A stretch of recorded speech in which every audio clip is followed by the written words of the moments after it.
Avant de vous exposer mon projet dans ces grandes lignes, je dis bien dans ces grandes lignes parce qu'il est là, il y a 300 pages de documents.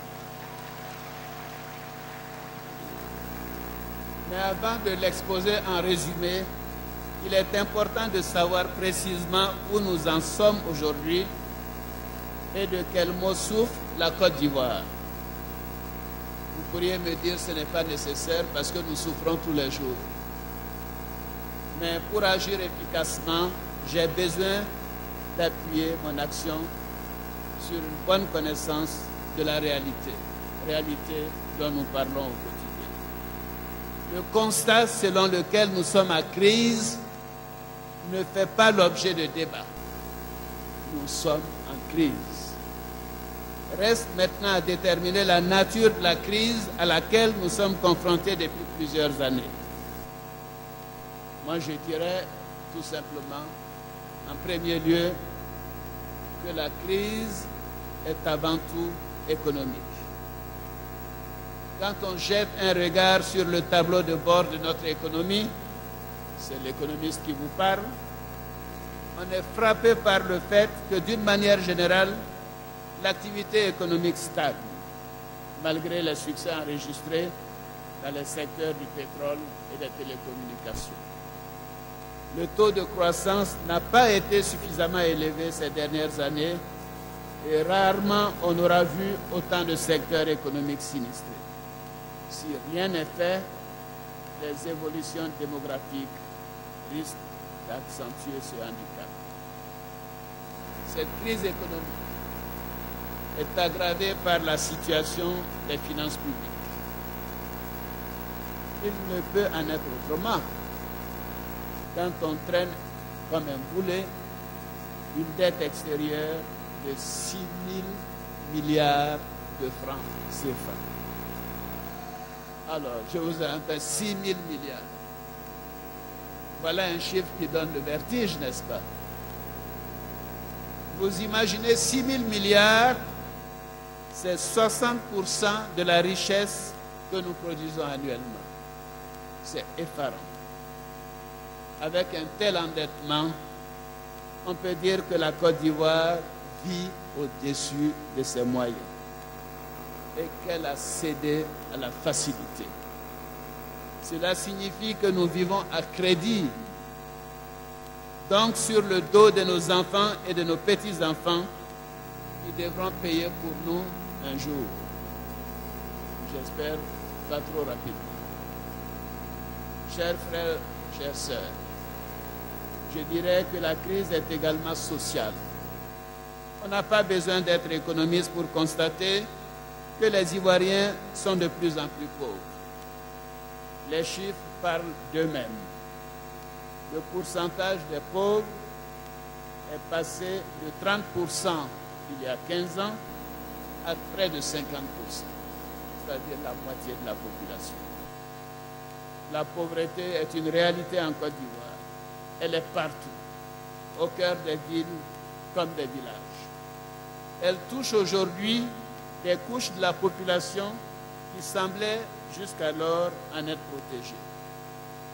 Savez-vous que l'espérance de vie est passée de 55 ans à 46 ans pendant cette période?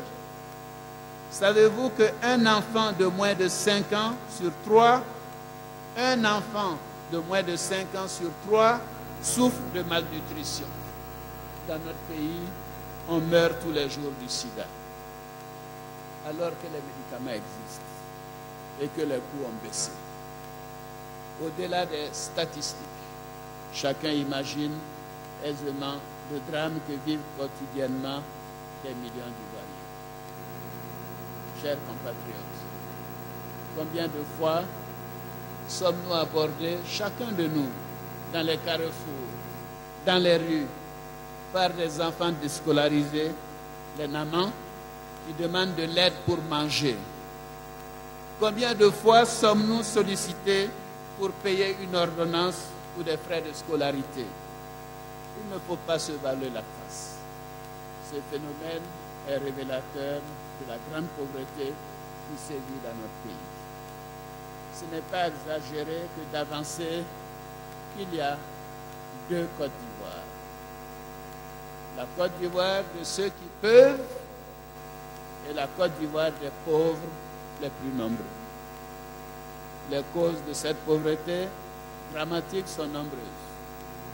J'en retiendrai deux tout simplement. Un, la diminution du pouvoir d'achat, bien sûr qui est aggravée par la cherté de la vie. Et deuxièmement, le chômage de masse qui frappe toutes les couches sociales. Combien de gens qui avaient un emploi se retrouvent dans la rue parce que leur entreprise a fermé? Perdre son emploi, cela peut arriver à chacun d'entre nous. Savez-vous que plus d'un tiers de la population en âge de travailler est sans emploi? Une personne sur trois en âge de travailler est sans emploi. Et que 85% des chômeurs ont moins de 35 ans, donc sont jeunes. Donc vous les jeunes, vous le savez, vous n'avez pas besoin de statistiques, car c'est une situation que vous vivez. Vous les jeunes, vous êtes les plus touchés par ce phénomène. N'ayant pas de perspective, vous vous demandez à quoi vous servez. Exactement. Quand je vous rencontre, j'entends toujours la même chose. Papa ado, aidez-nous à trouver du travail. Dans votre message, il est clair que vous avez peur de l'avenir. Mais surtout que vous avez peur de ne pas avoir d'avenir. Quel désastre pour nous qui sommes vos parents.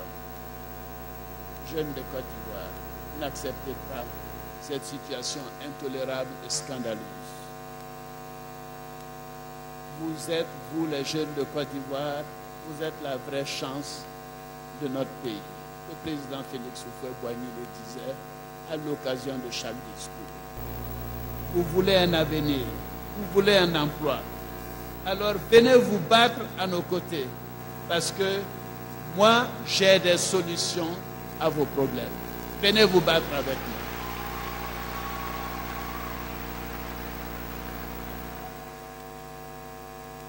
Dans une telle situation, on ne peut pas être surpris de la dégradation du climat social.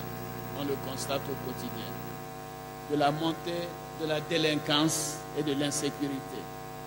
Des difficultés de cohabitation entre les différentes communautés. Le malaise est profond. Les Ivoiriens ont peur et se sentent mal dans leur peau. Chers frères, chères sœurs, mes chers compatriotes, crise sociale, crise économique, je viens d'en parler. Mais ce qui m'apparaît plus grave encore, c'est la crise morale. Une crise d'ampleur sans précédent. Les Ivoiriens ne croient plus aux hommes politiques, aux hommes comme aux femmes politiques. Ils ont le sentiment qu'ils ne cessent de leur mentir, de les tromper. Oui, j'entends tout le temps, je l'entends,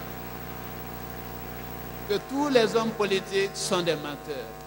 Moi, je vous dirais, je ne suis pas un menteur.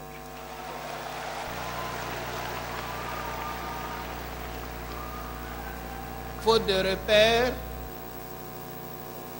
et de valeurs, nos compatriotes se laissent aller. Un mot d'ordre a fini par s'imposer devant la persistance de la crise, c'est chacun pour soi. Les intérêts particuliers priment sur l'intérêt général. Clientélisme dans les nominations. Affairisme généralisé. Irrespect des règles. Je pourrais continuer, j'en passe. Donc, en résumé, crise économique, crise sociale, crise morale, rien ne nous aura été épargné ces dernières années. Ce tableau que j'ai brossé ne serait pas complet si je ne faisais pas état de la partition du pays. Partition qui est consécutive à une rébellion au sein des forces armées nationales. Les conséquences sont connues. les nombreuses pertes en vie humaine, les déplacements de population, l'appauvrissement accéléré d'une partie de la population, l'aggravation de l'insécurité et avant tout le phénomène des milices ainsi que l'arrêt des activités économiques. Alors, s'il y a un enseignement à tirer de cette situation déplorable, c'est que le développement d'une nation repose sur deux facteurs importants: la justice sociale, et celui qu'on a l'a dit tout à l'heure, et la paix. Et la paix. Donc, chers compatriotes, soyez indulgents avec nous. En faisant cet état de lieu, je n'ai